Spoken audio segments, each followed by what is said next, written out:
Good morning, everyone. This is class 8th, chapter number 8, When, Where, and How from the textbook. And today, my topic is first, what is colonial? Second, administrations produces records. Third, survey become important. Fourth, what official records do not tell. इस chapter के माध्यम से आज हम लोग समझेंगे कि colonial यानी उपनिवेशिक क्या होता है और भारत में किस तरह अंग्रेज अधिकृत हुए यानी भारत में शासन किस प्रकार करते थे और उनकी सोच भारत के प्रति क्या थी। What is colonial? When the subjugation of one country by another leads to this kind of political, economic, social, and cultural changes, we refer to the process as colonization. जब एक देश पर दूसरे देश के दबदबे से इस तरह के राजनीतिक, आर्थिक, सामाजिक और सांस्कृतिक बदलाव आते हैं तो इस प्रक्रिया को उपनिवेशीकरण कहा जाता है या उपनिवेश कहा जाता है। इस चैप्टर के माध्यम से आज आप समझेंगे कि भारत में अंग्रेज किस तरह से अपने उपनिवेश लाए। Now, the British came to conquer the country and establish their rule, subjugating local Nawabs and Rajas.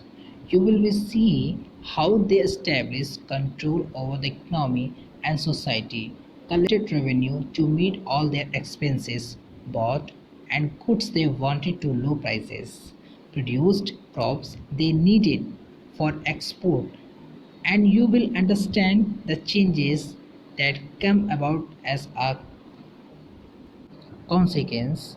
You will also come to know about the changes British rule brought about in values and tastes, customs and practices. जैसा कि आप समझ चुके हैं कि उपनिवेशिक क्या होता है और उपनिवेशीकरण क्या होता है, इस चैप्टर के माध्यम से आप समझ रहे हैं कि अंग्रेजों ने भारत को कैसे जीता और स्थानीय नवाबों और राजाओं को दबाकर अपना शासन स्थापित किया। आप इसमें समझ रहे हैं कि भारत में अंग्रेजों ने भारत की ही अर्थव्यवस्था पर ही और समाज पर ही नियंत्रण स्थापित करना शुरू कर दिया और इन्हीं के लिए राजस्व वसूला करते थे। यानी पहले वो राजाओं महाराजाओं को जीत कर यानी उनको हरा करके उनसे जो ज़मीनें होती थी या उनके जो राजस्व होते थे वो राजस्व अब अंग्रेज प्राप्त करने लगे थे और अपनी ज़रूरत की चीज़ों को सस्ती कर अपने देश में उसे ऊंचे दाम पर बेचते थे। यानी भारत में वो चीज़ कम दाम में खरीदते थे और उसे अपने देश में ऊंचे दाम पर बेचते थे। और आप इसमें ये भी समझेंगे कि भारत में जब अंग्रेज़ों का शासन आया तो भारत की मूल मान्यताओं को पसंद नापसंद, रीति रिवाज, तौर तरीक़ों में क्या बदलाव आए। यानी जब वो भारत में आए तो अंग्रेज़ों को भारत की जो रीति रिवाज होती थी उसे पसंद नहीं करते थे, बल्कि भारत में अपनी कॉलोनाइजेशंस यानी उपनिवेशीकरण भी किया। और कॉलोनियल के मतलब भारत में अंग्रेज़ों ने अपनी कॉलोनी यानी कि अपने निवास स्थापित कर लिए थे, जिसके कारण से भारतीयों के रीति रिवाज उनको पसंद नहीं थी और इससे वो पसंद नहीं करते थे। How do we know? What sources of historians use in a writing about the last 250 years of Indian history? भारतीय इतिहास के पिछले 250 साल का इतिहास लिखने के लिए इतिहासकार कौन से सूत्रों का इस्तेमाल करते थे। जैसा कि आप लोग पहले पढ़ चुके हैं कि कॉलोनाइजेशंस भारत में उपनिवेशीकरण यानी भारत में अंग्रेज किस तरह आए और यहाँ पे अपनी कैसे जमाई।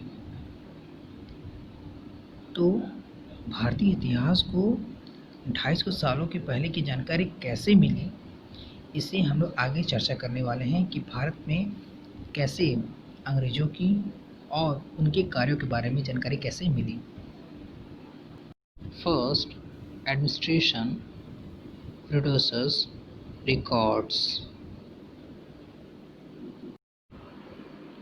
One important source is the official records of the British administration. The British believed that the act of writing was important. Every instruction, plan, policy, decision, agreement, investigation had to be clearly written up. Once this was done, things could be properly studied and debated.